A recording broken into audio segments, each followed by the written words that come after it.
Merci à Elnet France et je crois à la Fondapol qui accompagne de nous éclairer aujourd'hui et en tout cas d'actualiser nos données sur la radicalisation islamiste et la menace terroriste qu'il ne faut jamais sous-estimer, évidemment, même si, comme nous le dit le ministre français de l'Intérieur, depuis 5 ans, une quarantaine d'attentats ont pu être déjoués. En tout cas, merci à vous tous d'être présents, en présentiel ou en distanciel. Merci au Premier ministre Manuel Valls de sa présence et de son expression tout à l'heure.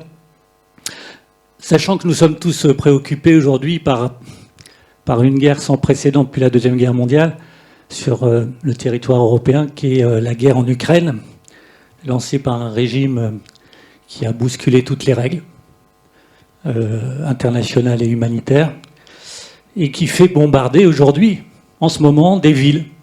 Kharkiv, Mariupol, demain peut-être Odessa, dans cette mer Noire qui est le bras de notre Méditerranée, Mare Nostrum. À nous, Français et Européens, membres de l'Alliance Atlantique, mais qui est de fait une alliance méditerranéenne aussi.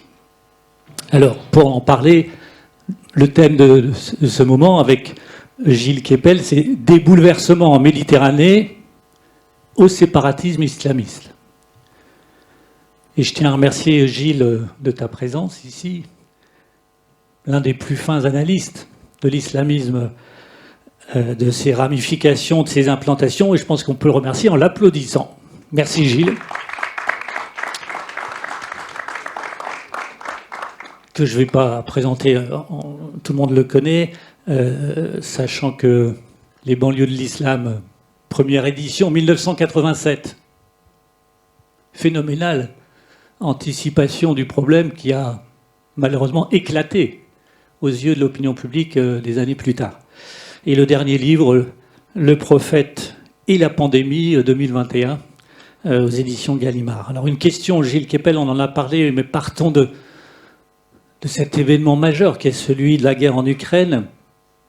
Toi, le fils aussi d'un intellectuel tchèque qui était traducteur de Václav Havel, comment tu appréhendes cette guerre en termes d'impact géopolitique dans la zone méditerranéenne, en particulier avec, par exemple, la Turquie, à la fois membre de l'OTAN et, par ailleurs, plus ou moins problématique. Est-ce que c'est plus ou moins maintenant qu'hier ou avant-hier quant à la lutte contre l'islamisme radical et sa participation aussi à cet islamisme? L'Afrique du Nord, du Maroc à la Libye, et aussi, parlons d'Israël et des pays avoisinants au Proche-Orient. Donc, comment, pour toi, se traduit ce choc géopolitique provoqué par la Russie de Poutine en Ukraine? Merci beaucoup, cher Jean-Philippe. Merci à Elnet France et à la Fondapol de m'avoir invité aujourd'hui dans une conjoncture qui est complètement bouleversée, qu'il s'agisse de la campagne présidentielle électorale française ou de la situation géopolitique. Je crois qu'on est, en tout cas dans ce dernier aspect, peut-être dans une troisième scansion après 1945 et 1989. Il y a clairement quelque chose qui bouge. Et là, je tourne beaucoup. J'étais au Maroc hier et en Turquie la semaine dernière. Et on voit bien que les alignements sont en train de se transformer très, très profondément.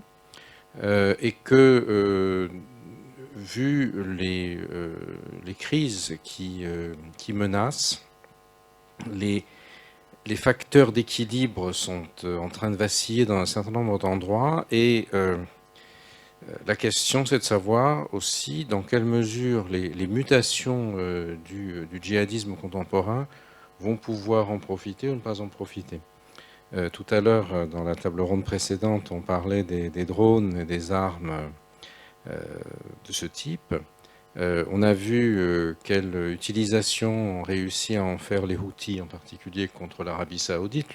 Le petit et faible Yémen, grâce à ces drones, peut attaquer, ou certains groupes basés en Irak, en passant sous les radars des installations pétrolières, un aéroport à Abu Dhabi, etc. Donc on voit bien que là, il y a une transformation qui est en train de se mettre en œuvre et que ce type d'armement va être disponible de plus en plus, y compris pour des groupes ultra radicaux et désireux de mener des attentats. Donc ça a posé un très gros problème. Et c'est lié aussi à la réorganisation de la mouvance djihadiste, on dirait un petit mot ensuite. Alors, on vient de voir un représentant des services de sécurité israéliens. Israël et la Turquie, en effet, sont aujourd'hui pris dans une situation très complexe qu'ils s'efforcent de maximiser à leur avantage en jouant les médiateurs, mais ça n'est pas simple du tout. Au départ, Israël, d'une certaine manière, co-gérait le ciel syrien avec Moscou, les rapports très étroits entre Bibi Netanyahou et Poutine, le fait que Israël ne s'était pas associé aux sanctions occidentales contre la Crimée, qui permettaient par exemple à Netanyahou d'être présent chaque année au 9 mai, au grand anniversaire.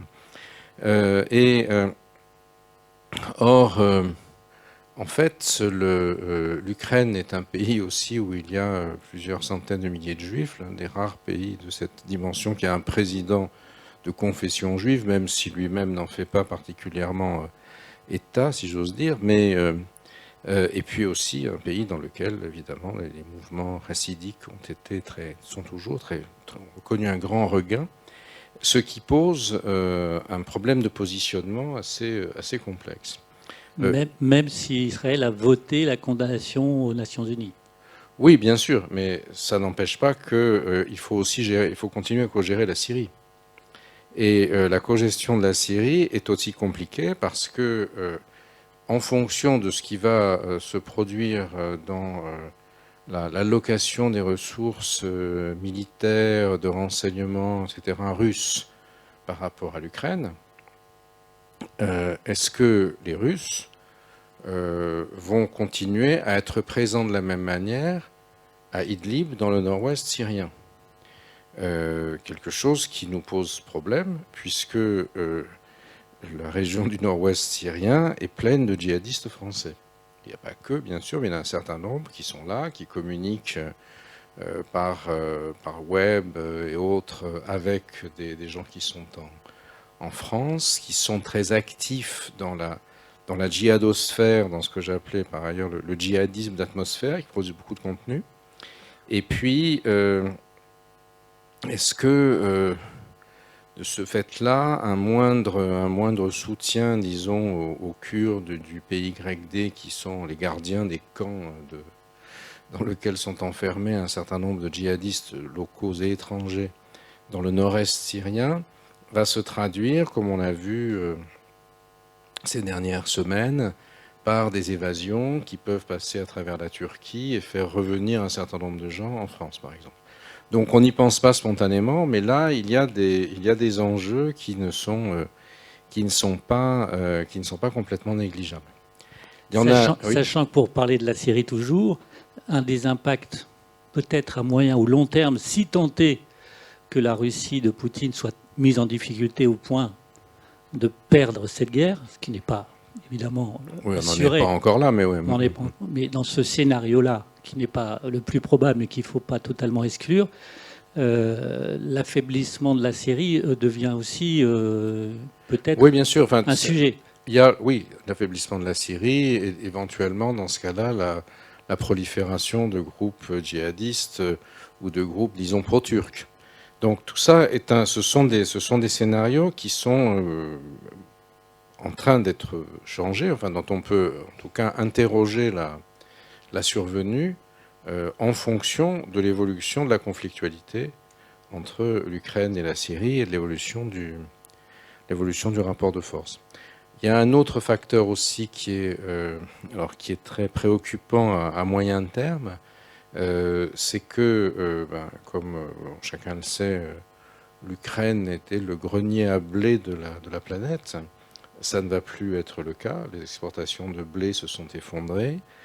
Tous les pays du pourtour méditerranéen qui n'avaient pas maîtrisé leur démographie, je pense aux 120 millions d'Égyptiens et un certain nombre d'autres, et y compris les pays du Maghreb aujourd'hui, qui importent massivement du blé d'Ukraine et dans une moindre mesure de Russie, ne peuvent plus le faire.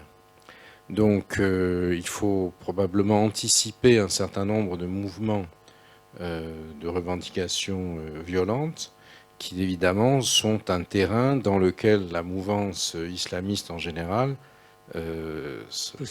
cherche toujours évidemment. Bon, c'est pas forcément qui va en tirer parti, mais en tout cas on peut dire que les éléments de déstabilisation dans la région, en tout cas, sont dans le scénario. L'autre facteur, c'est le facteur énergétique. Alors, on a à la fois ceux qui en profitent. Par exemple, on voit que la solidarité occidentale avec les grands pays producteurs de la péninsule arabique est mise à l'épreuve, puisque saoudiens comme émiratis ne veulent pas à ce jour entendre parler d'augmentation de la production de pétrole, en dépit des demandes répétées du président des États-Unis, lequel président des États-Unis ne voulait pas entendre parler de Mohammed Ben Salman jusqu'à une époque récente, lequel n'est pas pressé de lui faire plaisir d'une certaine manière et attend avec gourmandise les élections de mi-mandat. Par ailleurs, les approvisionnements de gaz russes, comme on le sait, posent toutes sortes de problèmes, y compris en Europe, mais sont en train de réorganiser la carte du Moyen-Orient. La Turquie, où j'étais il y a une dizaine de jours, étant aujourd'hui en train d'essayer de se positionner pour devenir le hub majeur de livraison de gaz européen pour contourner la Russie. Bon, ça ne va pas se faire tout de suite, mais à partir du Turkménistan et autres, de l'Azerbaïdjan. Oui, d'Asie centrale. Ouais, c'est ça, oui. Et puis aussi souhaite faire une dérivation du gaz israélien vers la Turquie. Alors que pour l'instant, la Turquie s'est opposée avec force, et a été soutenue en cela par les États-Unis, pour qu'il y ait le fameux gazoduc EastMed, parce que bon, le gaz qui est dans l'est de la Méditerranée, c'est le résultat des sédiments du Nil. Donc c'est au large de l'Égypte, ça tape sur Chypre, et à droite sur le plateau, enfin sur la côte israélienne, et Gaza également est très riche mais pas exploité, et en gaz. Et donc pour l'instant, ce qui est la solution privilégiée, c'est d'envoyer ce gaz dans les raffineries de LNG qui sont en Égypte et de l'envoyer par bateau en Europe, mais le LNG c'est beaucoup plus cher que le gaz qui passe par les tuyaux, disons. Donc tout ça, ça va poser aussi un certain nombre de problèmes. Au Maghreb, ça rebat les cartes de manière très importante. Les Algériens ont coupé le gaz au Maroc et le gazoduc qui allait vers le Maroc, vers l'Espagne, vers le Maroc. Désormais, Alger est à la tête d'une grande fortune gazière, contrairement à la situation qui était très, très difficile pour eux au début de l'année. Et donc là, on voit bien comment on va avoir des éléments de déstabilisation dans la région qui, évidemment, fournissent un terreau aux mouvements revendicatifs qui vont se réclamer de l'idéologie islamiste pour abattre les pouvoirs établis. Donc il y a toute une équation qui est en train de se présenter là, et à laquelle il faut se préparer. Le problème, c'est que Manuel Valls le sait mieux que personne, puisqu'il était ministre de l'Intérieur à ce moment-là.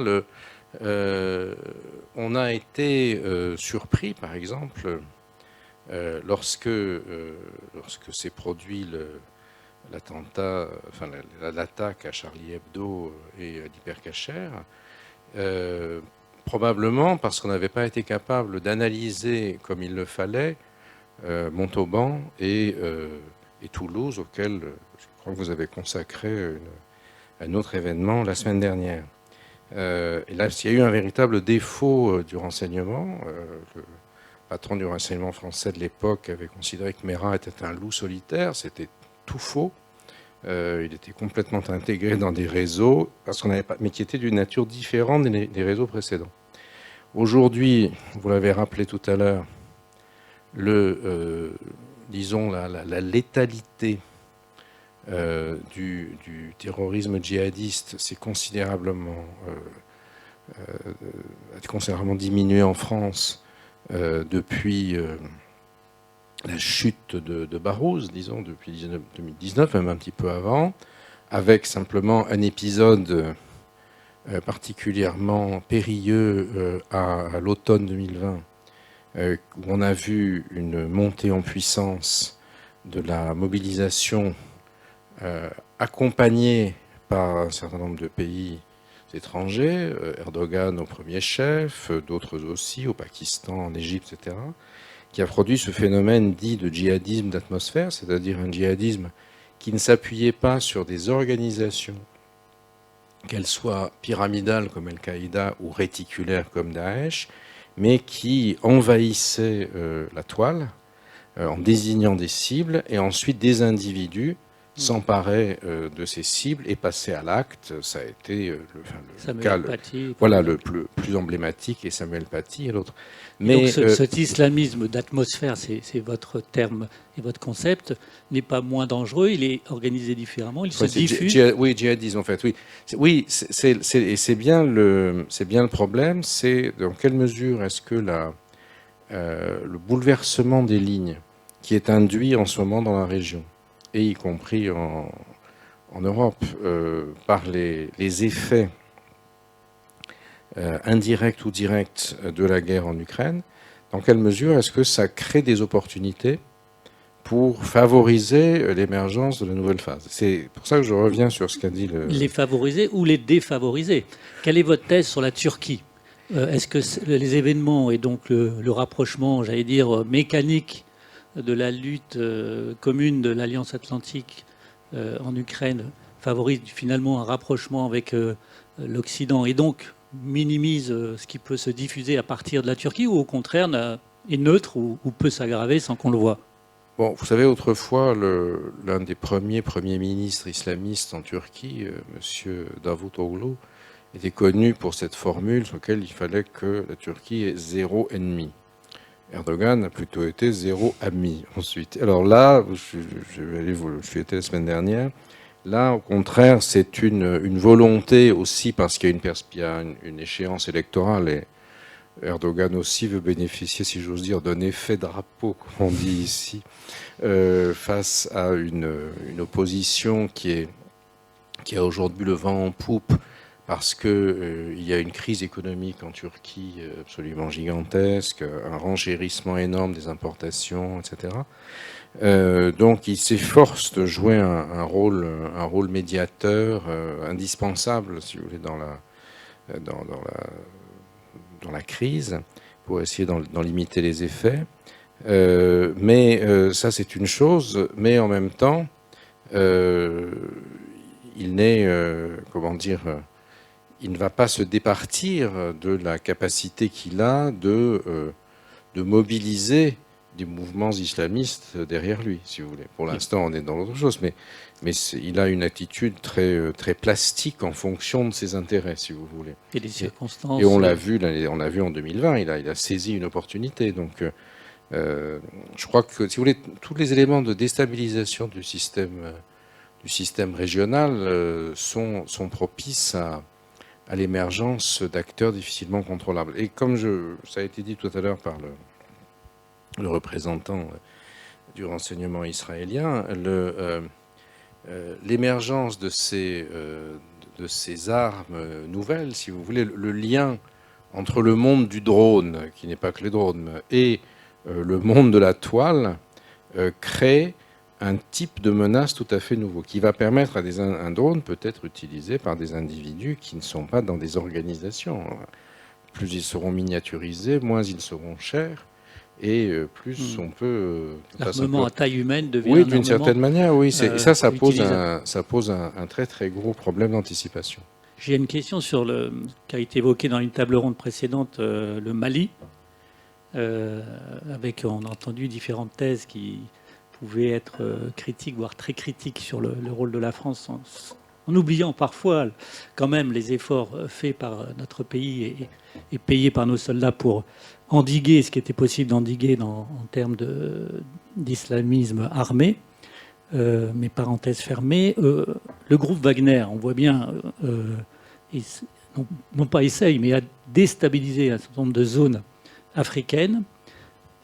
La guerre en Irak, avec l'appel au renfort peut-être par Poutine du groupe Wagner et ses mercenaires pour agir ailleurs, est-ce que ça favorise finalement une idée de restabilisation sans l'influence russe ou pas du tout dans cette zone-là, et en Libye en particulier?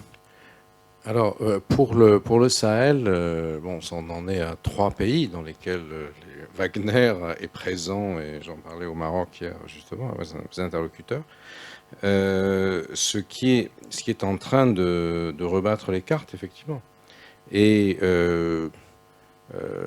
Wagner, sur place, est plutôt une force de déstabilisation anti-française ou anti-France-Afrique, si je puis dire. Et ça, c'est évidemment, c'est un problème préoccupant, puisque, après tout, à l'époque de l'Union soviétique, un certain nombre de groupes anti-occidentaux, quelle que soit leur idéologie, étaient abrités, sont sponsorisés par les services de l'URSS. Le monde de Carlos, si vous voulez, a quand même bénéficié d'une grande mansuétude de l'autre côté du rideau de fer, quelles que soient par ailleurs ces évolutions et ces flirts avec l'islamisme ou le djihadisme, on n'appelait pas encore exactement comme ça à l'époque. Oui, donc c'est un monde de porosité, et à partir du moment où les frontières sont floues, si vous voulez, la déstabilisation qui se produit en ce moment est en train de créer des réalignements complexes et des désaffiliations. Et c'est dans ces interstices que les nouvelles mutations du djihadisme vont trouver certainement des opportunités en pouvant précisément maximiser le fait que pour elles, ils sont comme vous, hein, comme nous, c'est-à-dire qu'on fait la conférence en hybride, en présentiel et en distanciel, et ils fonctionnent un peu selon le même modèle. Donc là, on est dans... Enfin, il y a certainement beaucoup à anticiper de ce point de vue-là.